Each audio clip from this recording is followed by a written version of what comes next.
On Tuesday, you challenged American high schools to better equip graduates for the demands of a high-tech economy. Yeah. When I attended high school, I had to take a foreign language requirement. So my question is, can we make it a national effort to also add a computer programming language requirement? I think it makes sense. I really do. And part of what I'm trying to do here is to make sure that we're working with high schools and school districts all across the country to make the high school experience relevant for young people, not all of whom are going to get a four-year college degree or an advanced degree. I think that the concept of vocational education got a bad rap at a certain point because the perception was, well, we're tracking folks into blue-collar jobs, and then we're reserving white-collar jobs for a certain group. All those categories, I think, have eroded.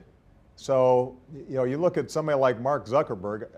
I was sitting next to him at dinner a couple of years ago, and he basically said, he taught himself programming, primarily because he was interested in games.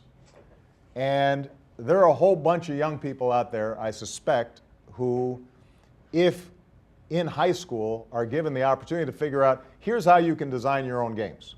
But it requires you to know math, it requires you to know science, or here's what a career in graphic design looks like, and we're going to start setting those programs in our high schools, not waiting till a community college, and then you can apprentice with somebody who's already a graphic designer in your area.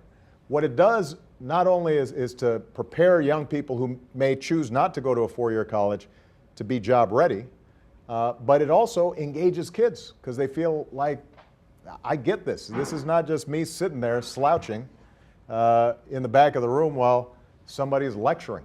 And I think given how pervasive computers and the internet is now, and how integral it is into our economy, and how fascinated kids are with it, I want to make sure that they know how to actually produce stuff using computers and not simply consume stuff.